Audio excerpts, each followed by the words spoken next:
ating simula ng umaga ng mga balitang dapat nating malaman sa 774 Balita Ngayon. 774 Balita Ngayon. 30 minutong pag-uulat ng mga impormasyon at mga pangyayari sa loob at labas ng bansa. 774 Balita Ngayon. Kasama ang buong pwersa ng 774 News Team. 774 Balita Ngayon. Sa himpilang pinagkakatiwalaan sa balita at serbisyo publiko. DWWW 774, your ultimate news and music radio. At ngayon, narito ang inyong mga tagapagbalita. 774 Balita Ngayon. 774 Balita Ngayon.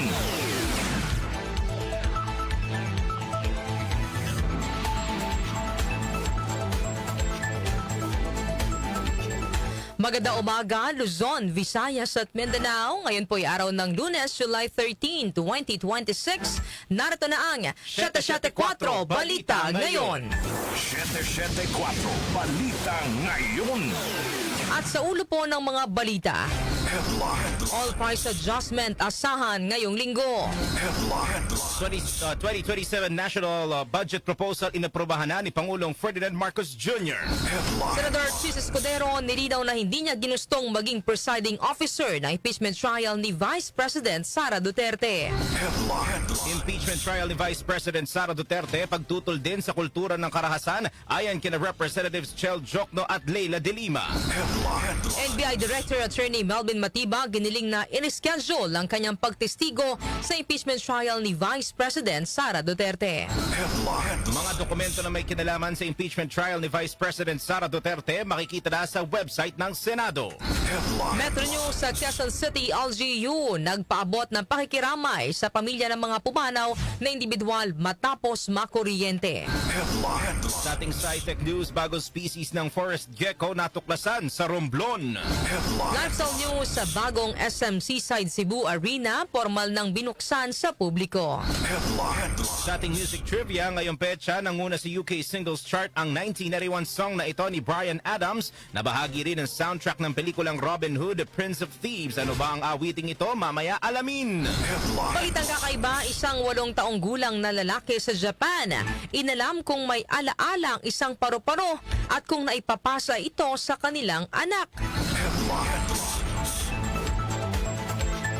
Oras po natin, 6:37 ang umaga. Kami po ang inyong tagapagbalita, Darlene Olanyo. At Daryl Justin. Narito naman ang detalye ng mga balita. 774 Balita Ngayon. All price adjustment o magkahalong pagbabago sa presyo ng mga produktong petrolyo ang aasahan ngayong linggo. Sa pagtaya po ng mga taga-industriya ng langis na kasaad na aasahan ang 3 pesos hanggang 5 pesos sa pagtaas sa presyo ng kada litro ng diesel. Ang kada litro naman ng gasolina ay maaaring bumaba ng 80 centavos o tumaas ng halagang ng hanggang 1 peso and 20 centavos kada litro, habang ang kerosene ay nakikitang posibleng tumaas ng 2 pesos and 20 centavos hanggang 4 pesos and 20 centavos kada litro. Ang panibagong taas presyo ay bunsod ng lumalakas sa pandaigdigan demand, ngunit pagbaba naman ng supply sa Asia, habang muli ring sumiklab ang kaguluhan sa gitnang silangan. Samantala, bahagya namang humina ang presyo ng gasolina dahil sa dagdag na supply mula sa China. 774 Balita Ngayon. Inaprobahan na ni Pangulong Ferdinand Marcos Jr. ang 2027 National Expenditure Program o NEP sa isinagawang cabinet meeting sa Malacanang. Ayon kay Presidential Communications Office o PCO Acting Secretary Dave Gomez, inaprobahan ng Pangulo ang panukalang pondo kasabay ng pagtalakay at pag-aproba ng mga miyembro ng gabinete sa panukalang pambansang pondo na ipresenta ng Department of Budget and Management o DBM. Ang NEP ay magiging batayan ng General Appropriations Bill o GAB na isusumite sa Kongreso, at dito nakasalalay ang pondong ilalaan sa mga programa, proyekto at operasyon ng iba't ibang ahensya ng gobyerno sa susunod na taon. Nakatakdang isumite ni Pangulong Marcos ang NEP sa Kongreso sa August 14, 2 linggo matapos sa kanyang State of the Nation Address o SONA sa July 27. Sa ngayon ay hindi pa idinetalye ni Secretary Gomez ang kabuuang halaga ng panukalang pondo, ngunit una nang inihayag ng DBM na target ng administrasyon ang 7.2 trillion peso budget para sa taong 2027. Samantala, Benhar Abalos umiikot na sa mga komunidad bilang bagong cabinet secretary. Detalye mula kay Chanel Salazar. Sumabak na sa trabaho si bagong Cabinet Secretary Benhur Abalos. Unang nagpakita sa publiko si Abalos bilang Cabinet Secretary ng samahan niya si First Lady Liza Araneta Marcos sa pamamahagi ng libreng bigas sa mahigit 3,100 na benepisyaryo sa Mandaluyong City sa ilalim ng Mula sa Puso para sa Pamilya Initiative. Ayon kay Abalos, kabilang sa kanyang mga pangunahing tungkulin ang pangangasiwa sa koordinasyon ng mga cabinet meeting, pagbisita sa iba't ibang komunidad, at pakikinig sa hinaing ng publiko. Sinabi rin ng kalihim na bahagi ng kanyang mandato ang pagsubaybay sa implementasyon ng mga programa at proyekto ng pamahalaan upang matiyak na naipatutupad ang mga ito. Dagdag pa ni Abalos, iikutin niya ang iba't ibang bahagi ng Luzon, Visayas at Mindanao bilang bahagi ng kanyang tungkulin bilang Cabinet Secretary. Ako si Chanel Salazar ng DWWW 774, your ultimate music radio. Maraming salamat, Chanel Salazar. 774 Balita Ngayon. Nagbigay paglilinaw si Senador Chis Escudero kaugnay sa pagkakatalaga sa kanya bilang presiding officer sa impeachment trial ni Vice President Sara Duterte. Sa special episode ng podcast niya kahapon, July 12, sinagot ni Escudero ang mga tanong kaugnay sa impeachment trial, kabilang ang kwento sa likod kung paano siya naging presiding officer. Dito binigyan diin ni Escudero na hindi niya ginustong pangunahan ng nasabing paglilitis, ngunit hindi rin naman umano niya tatalikuran ang iniatas na responsibilidad sa kanya na tulungan ng Senado at ang impeachment court. Iliwanagin ko tulad ng sinabi ko sa aking opening statement o talumpati na pambungad. Hindi ko ginusto to, hindi ko hiningi ito, hindi ko hinanap ito, pero hindi ko rin tatalikuran ang inaatas na responsibilidad sa akin na tulungan ang Senado at Impeachment Court na malampasan itong bahaging ito ng kasaysayan ng Senado at Impeachment Court kaugnay sa impeachment complaint laban sa ating ikalawang Pangulo. Yan po ang pahayag ni Senador Chis Escudero. Matatandaan na sa unang araw pa lamang ng impeachment trial noong July 6 ay naging mainit na ang pagtatalo ng mga senador judge sa kung sino ang dapat manguna sa impeachment trial. Gitna ng majority block, dapat itong pangunahan ni Senate President Sherwin Gatchalian bilang siya ang pinuno ng mataas sa kapulungan, ngunit pinangatiwiri na naman ni Senador Kiko Pangilinan na walang iminamandato ang konstitusyon na Pangulo ng Senado ang dapat manguna sa impeachment trial kung ang Vice Presidente o ibang opisyal ang nahaharap sa paglilitis. Samantala, impeachment trial ipinalilipat sa umaga sa muling pagbubukas ng sesyon. Conde Batak sa report. Inirekomenda ni Senate Impeachment Court Presiding Officer Chis Escudero na baguhin ang schedule ng impeachment trial. Sa kanyang podcast na Cheese Whiz, iminungkahi ni Escudero na gawin sa umaga ang impeachment trial mula alas 9 ng umaga hanggang alas 2 ng hapon, tuwing Lunes hanggang Miyerkules. Itatakda ito kapag nagsimula na ang second regular session ng 20th Congress sa July 27 o pagkatapos ng SONA ng Pangulo. Pagsapit naman ng alas 3 ng hapon ay susundan naman ito ng regular session ng Senado na Lunes hanggang Miyerkules din. Sa ganitong paraan anya ay mababakante ang Huwebes para naman sa pagsasagawa ng mga pagdinig partikular na sa panukalang budget para sa 2027. Bukod dito, inirekomenda rin ni Escudero ang posibilidad na suspendihin ang sesyon sa hapon kung wala namang malaking agenda para bigyang daan ang iba pang pagdinig. Pero pinanukala ko na po sa kanila. Ikonsidera na gawing umaga ang impeachment trial 9 o 10 o'clock man hanggang 2 o'clock ang hapon o 4-5 oras at ang sesyon ay 3 o'clock o alas 4 hanggang matapos na kami. Bakit? Dahil papasok na rin ang panukalang budget para sa taong 2027. Kailangan mag-conduct ng hearings ng Senado. So habang wala pang ginagawa sa plenaryo, pwedeng suspindihin ang sesyon, suspindihin ang rules para makapag-hearing yung ilang mga komite kaugnay ng budget o kaugnay ng ibang panukalang batas habang nagsesesyon ng Senado kung mga talumpati lang naman ang ide-deliver at wala namang botohan na mangyayari. Pangalawa, mababakante nito ang buong araw ng Huwebes. So Monday to Wednesday lang po yun, tulad niyon, para sa mga hearing din na kailangan isagawa ng iba't ibang komite. Dahil impeachment ay isa lamang po sa mga trabaho ng Senado at patuloy pa rin yung trabaho po namin bilang mga senador. Conde Batak ng DWWW 774, your ultimate music radio. Maraming salamat, Conde Batak. 774 Balita Ngayon. Iginiit ni na Akbayan Party List Representative Chel Jokno at mamamayang Liberal Party List Representative Leila De Lima na ang impeachment trial ni Vice President Sara Duterte ay hindi lamang tungkol sa pananagutan sa mga alegasyong paglabag kundi maging sa pagtutol sa anilay kultura ng karahasan at impunity. Sa isang forum, sinabi ni De Lima na ang mga umano'y grave threats ni VP Sara laban kina Pangulong Ferdinand Marcos Jr., First Lady Liza Araneta Marcos at dating House Speaker Martin Romualdez ay bahagi ng mas malawak at marahas na pananalita na hindi dapat maging katanggap-tanggap. Ang ganitong asalaan niya mula sa isang mataas na opisyal ay maaaring magbigay ng maling mensahe na katanggap-tanggap ang pagbabanta at karahasan. Isa sa mga mahalagang punto talaga yan na yung asal ng isang napakataas na opisyal ng gobyerno, Vice President no less, ang nagpapakita ng ganyang asal. Mga threatening attitude, demeaning attitude, demeaning conduct, na pwede ka bang basta ka na lang magbanta. So yung culture nga of violence, alam nyo naman yung sa pamilya nila. And yung kanyang lengguwahe is about violence. Hindi lang dun sa pinaka-video, dun sa pagsasabi na meron na siyang kinausap na tao para ipapatay ang Pangulo, the First Lady, and the former Speaker.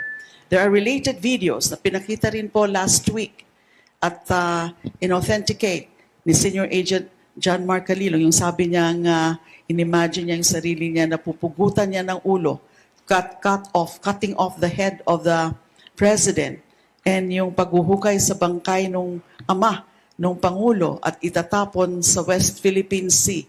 What are those? Those events, a character of violence, and which could affect society. Nagagayahin ng marami na okay lang pala ang magbanta, okay lang pala ang pumatay. Kasi yan ang pinakita ng ating Vice President. Representative Jokno na naging normal sa kamalayan ng publiko ang karahasan sa panahon ng War on Drugs campaign ng Administrasyong Duterte. Dahil dito ay dapat din anyang pag-aralan kung may kaugnayan ang normalisasyon ng marahas na pananalita ng mga opisyal sa pagdami ng karahasan sa iba pang bahagi ng lipunan, kabilang ang mga paaralan. Sa tingin ko, malaki yung naging epekto, lalong-lalo na ng War on Drugs sa ating kultura. Dahil naging normal yung nakita natin yung dugo sa kalsada, naging normal na daan-daan na umaabot sa libo-libo ang pinapatay. At tingin ko, kailangan din pag-aralan ng ating mga sociologists at ng mga iba't ibang mga disiplina kung ito ba ay ngayon nagkaroon na ng koneksyon dun sa nangyayari mga violence sa ating mga paaralan. Kasi nga, kung ganun nga yan, then lalong-lalo na nangailangan na itugunan natin agad itong problema bago pa siya lumala pa. Yan po ang mga tinig ni ML Representative Leila De Lima at Akbayan Party List Representative Chel Jokno. 774 Balita Ngayon. Samantala, ERC bigo umanong proteksyonan ng publiko laban sa sobra at hindi makatwirang bayarin sa kuryente. Report ihahatid ni Grace Mariano. Binatikos ni House Assistant Minority Leader and Gabriela Women's Party, Representative Sara Elago ang kabiguan ng Energy Regulatory Commission o ERC na proteksyonan ang publiko laban sa sobra at hindi makatwirang bayarin sa kuryente. Pahayag ito ni Elago sa gitna ng dumadaming reklamo ng sobrang paniningil at maling meter readings ng Meralco. Git ni Elago, kalokohan ang payo ng ERC na mga consumer pa ang magmonitor ng metro at magbayad muna kahit mali ang singil dahil trabaho ng Meralco na tiyaking tama ang kanilang meter reading at billing. Punto ni Elago, ano pa ang silbi ng ERC kung hindi nito papapanagutin ang Meralco sa harap ng sunod-sunod na reklamo. Binigyan din ni Elago na ang isang regulatory agency ay dapat kakampi ng publiko, hindi tagapagtanggol ng mga dambuhalang korporasyon. Ito si Grace Mariano para sa DWWW 774, your ultimate music radio. Maraming salamat, Grace Mariano. 774 Balita Ngayon. Samantala, hiniling ni National Bureau of Investigation o NBI Director Attorney Melvin Matibag sa House Prosecution Panel na i-reschedule ang kanyang pagtestigo sa impeachment trial ni Vice President Sara Duterte. Sa liham kay House Lead Prosecutor Congresswoman Jervil Luistro, ipinabatid ni Matibag na nakahanda siyang humarap sa Senate Impeachment Court bago o sa mismong July 20 to 2026. Paliwanag ni Matibag, iinimbitahan kasi siya ng Federal Bureau of Investigation o FBI sa inaugural Regional Summit Scam Center Compounds and Transnational Organized Crime na gaganapin sa Bangkok, Thailand sa July 21 hanggang 22. Bilang NBI Director ay personal anya siyang dadalo upang irerepresenta ang ahensya sa naturang summit ng mga Director at Commissioner sa General Level Law Enforcement sa Asia-Pacific Region. Samantala, PNP umaagapay sa rehabilitation and rescue operations matapos manalasa ang bagyong Inday at Habagat. Detalye po ihatid ni Angel Garcia. Ipinakalat na ng Philippine National Police ang kanilang mga tauhan para sa rehabilitasyon at recovery operation sa mga lugar na sinalanta ng bagyong Inday at Habagat. Ayon kay PNP Chief Police General Jose Melencio Nartates Jr., nananatiling nakaalalay ang kapulisan mula pa sa paghahanda bago dumating ang bagyo hanggang sa kasalukuyang search and rescue, road clearing, pamamahagi ng relief goods at iba pang disaster response operation. Inatasan na rin ni Nartates ang lahat ng police unit na makipagtulungan sa mga local government units para sa paglilinis sa mga kalsadang natabunan ng baha, pagguho ng lupa at iba pang debris upang mapabilis ang pagpasok ng tulong sa mga apektadong komunidad. Aniya mahalaga ang agarang road clearing operation upang muling mabuksan ang mga pangunahing lansangan, maabot ang mga na-isolate na lugar at matiyak ang mabilis sa pagresponde ng mga rescue teams. Bagamat hindi naglandfall sa bansa ang Bagyo Inday, nagdulot naman ito ng matinding pinsala, partikular sa Visayas at Mindanao matapos palagasin ang Habagat. Angel Garcia ng GWWW 774, your ultimate music radio. Maraming salamat, Angel Garcia. 774 Balita Ngayon. Tayo pang tampok na balita, accessible na po sa publiko sa pamamagitan ng Senate website ang lahat ng dokumento na may kinalaman sa impeachment trial laban kay Vice President Sara Duterte. Ayon kay Senate President Sherwin Gatchalian, ginawa nila ito upang matiyak ang pagiging bukas at malinaw ng proseso at mapanatili ang integridad ng Senado. Paliwanag ng leader ng Senado, sa pamamagitan ng pagpapanatili ng isang komprehensibong digital repository ng mga proseso ng impeachment, matitiyak ng institusyon na mabeberipika mismo ng mga Pilipino ang mga ebidensya sa halip na umasa lamang sa mga nakikita nila sa social media. Sa website ng Senado, naglagay ng impeachment tab na may 4 na sections: prosecution, defense, court issuances at journal, kung saan uploaded ang records, manifestations at documents na naisumite sa proceedings ng Senate Secretariat na tumatayong impeachment clerk of court. Samantala, DPWH magsasagawa ng temporary repair sa Colyat Bridge 2 sa Quezon City. Detalye mula kay Gina Mape. Magsasagawa ng temporary repairs ang Department of Public Works and Highways sa Colyat Bridge 2 sa Congressional Avenue, Quezon City matapos na masunog ang ilalim nito noong Sabado ng gabi. Ayon kay Public Works Secretary Vince Dizon, ito ay habang patuloy na inaaral ng technical team ang rehabilitasyon ng tulay para matiyak na ligtas sa madaraanan ng mga motorista.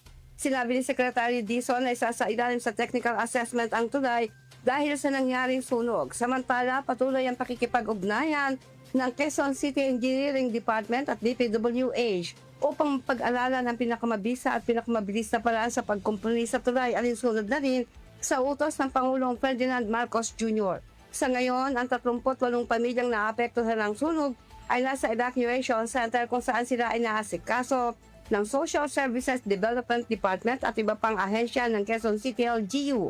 Sumasailalim na rin sila sa psychological first aid. Ayon sa pamahalang lungsod ng Quezon, ililipat sa maayos na tirahan ang mga nasunugang residente.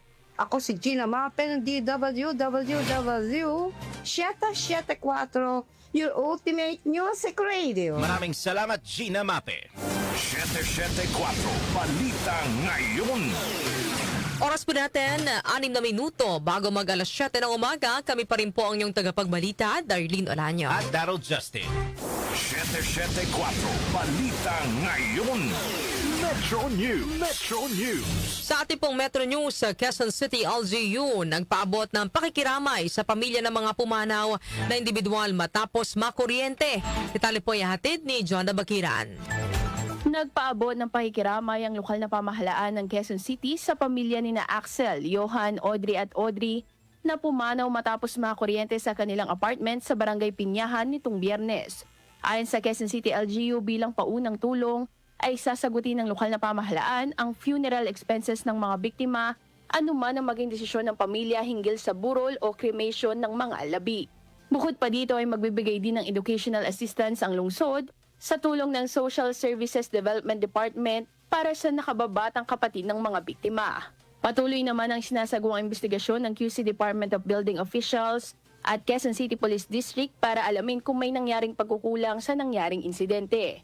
Titiyak naman ng lokal na pamahalaan na kakasuhan at pananagutin ang sinumang mapapatunayan na responsable sa trahedya. Nanawagan din ng lokal na pamahalaan sa mga nagpaparenta ng mga apartment o kwarto sa buong lungsod na maging responsable at tiyaking naaayon ng kanilang permit sa lahat ng panuntunan ng pamahalaan para maiwasan ang mga ganitong klaseng insidente. Ako po si Jonah Bakira ng DWWW 774 Ultimate Music Radio. Maraming salamat, John Bakiran.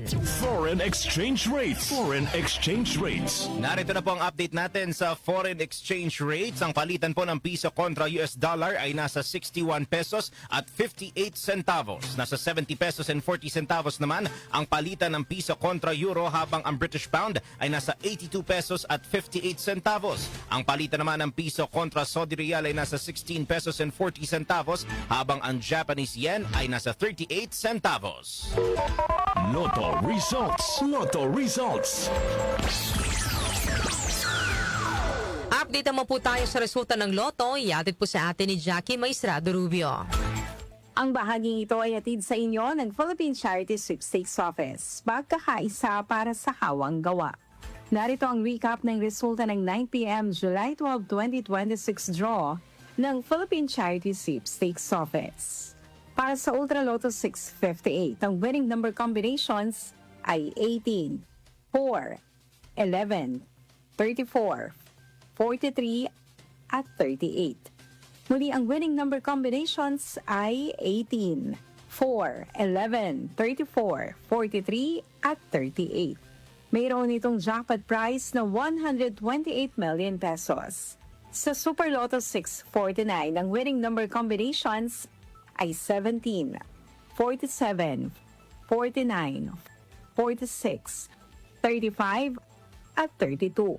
Muli ang lumabas na kombinasyon ay 17, 47, 49, 46, 35, at 32. Mayroon itong jackpot prize na 66,952,378 pesos and 35 centavos. Yan ang recap ng resulta ng July 12, 2026 draw ng Ultra Lotto 658 at Super Lotto 649 ng Philippine Charity Sweepstakes Office. Para naman sa 9 p.m. jackpot estimates ngayong araw, 15 million pesos sa Mega Lotto 645 at 74 million pesos naman sa Grand Lotto 655. Ang bahagi ito ay hatid sa inyo ng Philippine Charity Sweepstakes Office. Pagkakaisa para sa hawang gawa. Ako po si Jackie Maestrado Rubio ng DWWW 774, your ultimate music radio. Maraming salamat, Jackie Maestrado Rubio. Science and Technology. Science and Technology. Bagong species ng forest gecko natuklasan sa Romblon. Narito ang detalye ay hatid ni Rosemay Miranda. Agaw atensyon ang nadiskubring bagong uri na endemic gecko sa Sibuyan Island na lalong nagpapatibay sa katayuan ng isla bilang isa sa mga pinakamahalagang biodiversity hotspot sa Pilipinas.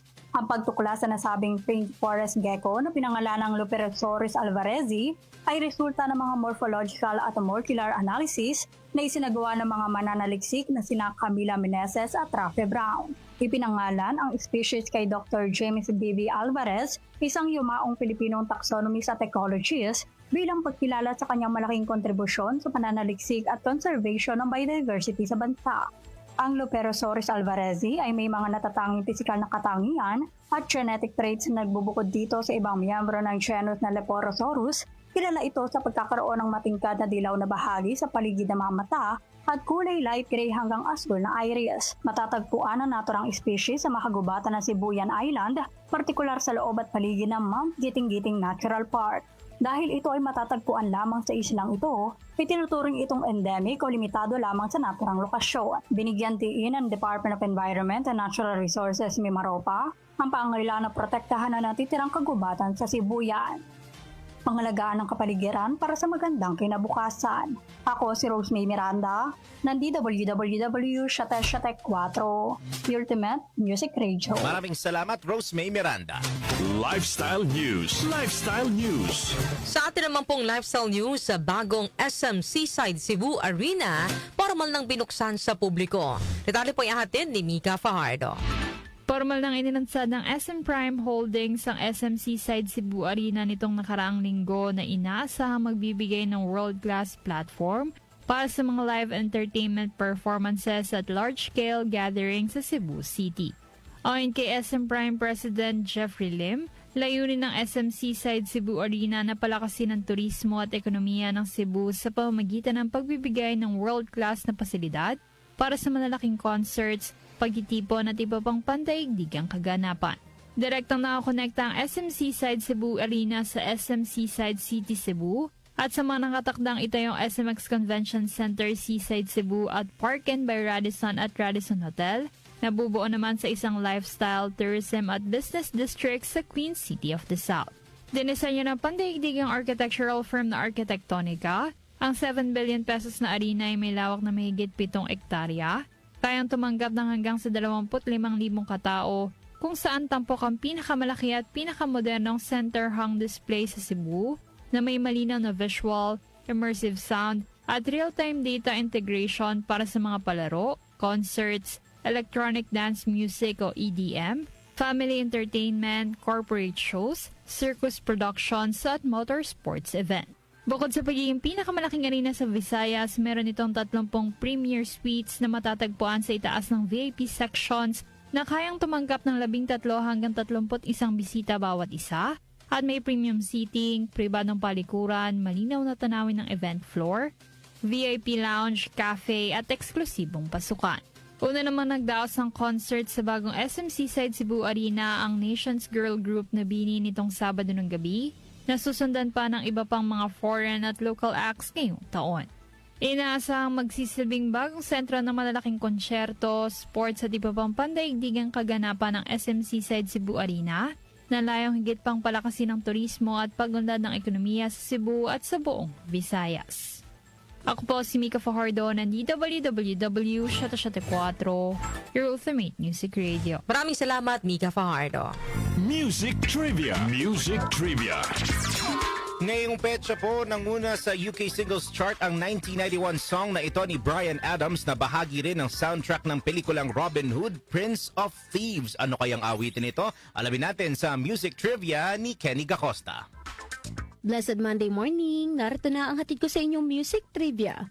Ngayong petsa na ito, July 13, taong 1991, nanguna sa UK Singles Chart sa loob ng 16 na magkakasunod na linggo ang awiting Everything I Do It For You ng Canadian singer-songwriter, musician and record producer na si Bryan Adams. Ang naturang kanta ay nirecord ni Adams noong March 1991 at nirelease naman noong June 17 ng parehong taon sa ilalim ng A&M Records. Bahagi ito ng 6th studio album niya na may titulong Waking Up the Neighbors. Ang Everything I Do It For You ay isinulat mismo ni Adams, katuwang sina Michael Kamen at Robert John Mutelange.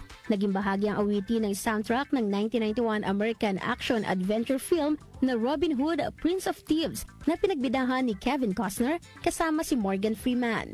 Hindi lamang sa UK nanguna ang Everything I Do It For You dahil nag-number 1 din ito sa 19 pang mga bansa, kung saan sa US Billboard Hot 100, 7 linggo itong nanguna.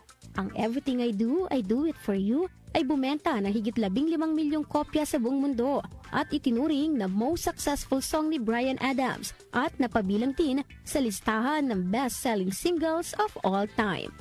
At yan, hatid ko sa inyong music trivia. Ako po si Kenny Gacosta ng DWWW 774, your ultimate music radio. Maraming salamat, Kenny Gacosta.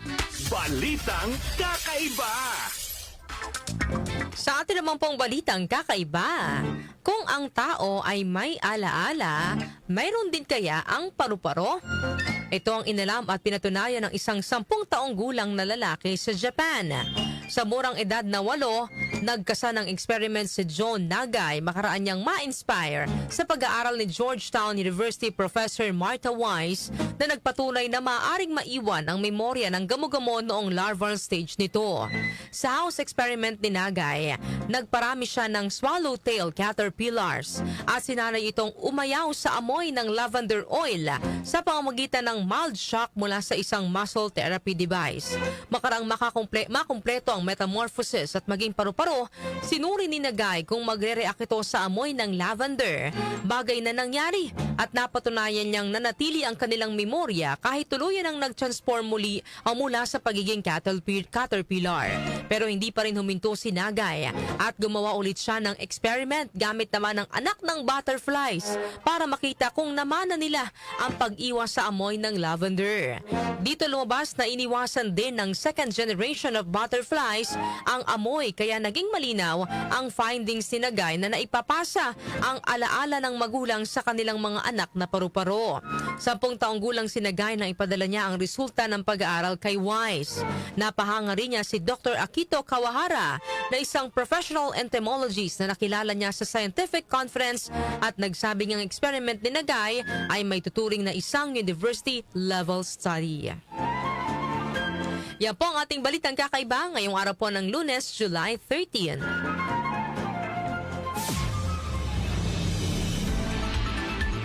At bago tayo magtapos sa ating balitaan, partner, bigay mo muna sa kanila ano ba ang ating question of the day. Sa mga nag-aabang, ito na po ang ating katanungan. Dapat bang seryosohin kaagad ng Pilipinas ang pag-angkin ng China sa Batanes na anilay natural extension ng Taiwan?